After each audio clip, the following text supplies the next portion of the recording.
Praise the lord dear brothers and sisters, welcome back to our channel. ఈరోజు మనం మాట్లాడుకునే ముందు ఒక చిన్న ప్రశ్న, కానీ చాలా లోతైన ప్రశ్న, మిమ్మల్ని చాలా ఆలోచింపచేసే ప్రశ్న. మీ విశ్వాసం దేవుళ్ళో ఎలా ఉంది? ఎలాంటి పరిస్థితుల్లో అయినా మారని విశ్వాసమా, లేక అన్నీ బాగుంటేనే విశ్వాసమా?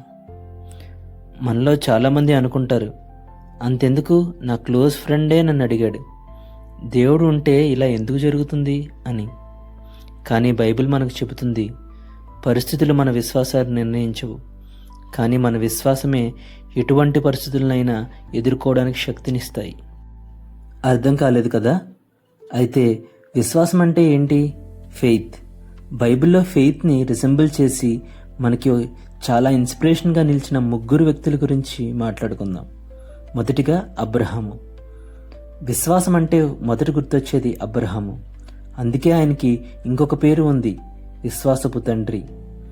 దేవుడు చెప్పాడు అని తన దేశాన్ని, తన బంధువుల్ని, తన తండ్రి ఇంటిని విడిచిపెట్టేశారు.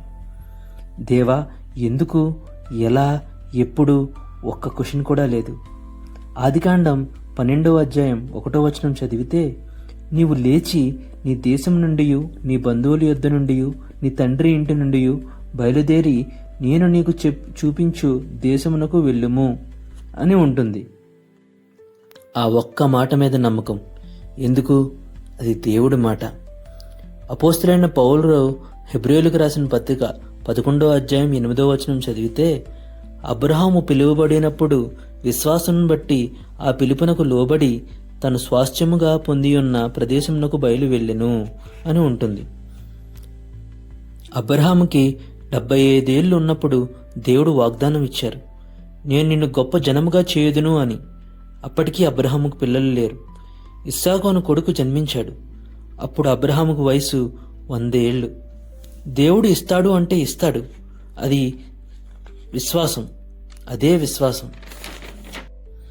కానీ దేవుడు మళ్ళీ పరీక్షించాడు. తన కుమారుణ్ణి బలిగా అర్పించమన్నారు. అబ్రహాము వాదించలేదు, ప్రశ్నించలేదు, వెంటనే సిద్ధమయ్యాడు. అబ్రహాము ఒక్కటే అన్నాడు, దేవుడు ఇచ్చాడు, దేవుడే చూసుకుంటాడు. ఫలితం ఏమిటి? ఇస్సాకు రక్షింపబడ్డాడు. చివరి క్షణంలో దేవుడు అడ్డుకున్నారు. అబ్రహాము విశ్వాసపు తండ్రి అయ్యారు. మనందరికీ ఒక ఎగ్జాంపుల్ అయ్యారు. దేవుడు చెప్పినప్పుడు కారణాలు వెతకపోవడమే అబ్రహాం విశ్వాసం. నువ్వు కారణాలు వెతుకుతూ దేవుడిపై విశ్వాసం లేకుండా ఉన్నావా? అయితే దేవుడు నిన్ను అడుగుతున్నాడు, నీ కళ్ళతో కాదు, నీ విశ్వాసంతో నడవగలవా అని. సరే, బైబిల్లో నాకు చాలా ఇష్టమైన ఇంకొక ఇన్స్పైర్ అయ్యేలా జీవించిన వ్యక్తి యోబు. యోబు చాలా డబ్బున్న వ్యక్తి. భార్య, పిల్లలు, డబ్బు, పరపతి అన్నీ ఉన్నప్పుడు సాతాను దేవుడి దగ్గరికి వచ్చి, యోబుకి అన్నీ ఉన్నాయి కదా, కాబట్టి నేను ప్రేమిస్తున్నాడు, ఆరాధిస్తున్నాడు అని దేవుడితో అన్నారు. సరే, తన ప్రాణం తప్ప నువ్వు ఏమైనా చెయ్యి అని దేవుడు సాతానుతో ఆజ్ఞ ఇచ్చారు. యోబు సంపద పోయింది, పిల్లలు చనిపోయారు, ఆరోగ్యం దారుణమైన జబ్బు, తన భార్య విడిచి వెళ్ళిపోయింది, స్నేహితులు చాలా దారుణంగా మాట్లాడారు. అలాంటి పరిస్థితిలో కూడా యోబు దేవుని విడిచిపెట్టలేదు. ఆయన విశ్వాసం కొంచెం కూడా పోలేదు. యోబు గ్రంథం 1వ అధ్యాయం 21వ వచనం చదివితే, యెహోవా ఇచ్చెను, యెహోవా తీసుకుని వెళ్ళిపోయాను, యెహోవా నామము స్తుతించబడును గాక అని ఉంటుంది. మనం బాగున్నప్పుడే దేవుడిపై విశ్వాసం కాదు, ఎలాంటి పరిస్థితిలో ఉన్నా కూడా మన విశ్వాసం మారకూడదు. ఇంకొకటి, మూడోది, దానియేలు. దానియేలు దేవునికి చాలా నమ్మకంగా జీవించేవాడు. రోజుకు 3 సార్లు ప్రార్థన అతనికి అలవాటు. అతడు బబులోను దేశంలో ఉన్నప్పుడు ఆ దేశంలో రాజు ఇతర దేవునికి ప్రార్థన చేస్తే శిక్ష అని చట్టం పెట్టారు. కానీ దానియేలు ఆ చట్టానికి భయపడలేదు, ప్రార్థన ఆపలేదు. అందుకే దానియేలుని ఆ రాజు శిక్షించాడు. అతన్ని సింహాల గుహలో వేయించారు. కానీ రాత్రంతా దేవుడు సింహాల నోర్లు మూసివేశాడు. దానియేలు ఒంటి మీద ఒక్క ఘాటు కూడా లేదు. తరువాత రోజు ఉదయం రాజు చూసి ఆశ్చర్యపోయాడు. దానియేలు గ్రంథం 6వ అధ్యాయం 22, 23 అధ్యాయాలు చదివితే, ఆయన తన దూతను ఆజ్ఞాపించి, సింహాలు నాకు ఏ హానియూ చేయకుండా వాటి నోళ్లు మూయించెను. రాజా, నీ దృష్టికి నేను నేరం చేసిన వాడును కాను కదా అనెను.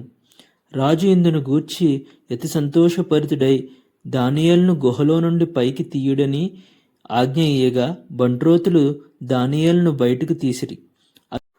అతడు తన దేవుని యందు భక్తి గలవాడై నందున అతనికి ఏ హానియూ కలగలేదు. దానియేలు విశ్వాసం మనకొక పాఠం. దేవుడు ఆలస్యంగా అనిపించినా అవశ్యంగా రక్షిస్తాడు అని మనం నమ్మాలి. ఈరోజు మనల్ని మనమే ప్రశ్నించుకుందామా? అబ్రహాము ఒక్కొక్క మాటతో అన్నీ విడిచిపెట్టి దేవుణ్ణి నమ్మాడు. యోబు అన్నీ పోయినా దేవుణ్ణి విడిచిపెట్టలేదు. దానియేలు ఎలాంటి ప్రమాదం వచ్చినా ప్రార్థన ఆపలేదు. మనం కూడా అలాగే ఉండగలుగుతున్నామా? హబకుకు గ్రంథం 2వ అధ్యాయం 4వ వచనం చదివితే నీతిమంతుడు విశ్వాస మూలముగా బ్రతుకును అని ఉంటుంది. అలాగే మనం కూడా జీవించాలి. అలాగే మన పరిస్థితులు కూడా మారతాయి. కానీ మన విశ్వాసాన్ని చెక్కు చెదరకుండా మనం ఉంచుకోగలగాలి. అస్సలు మారకుండా ఉండాలి. ఈరోజు నిన్ను ప్రశ్నించుకో, నువ్వు దేవుడిలో విశ్వాసంగా ఉంటున్నావా? If you really like this video, please do like, share and comment.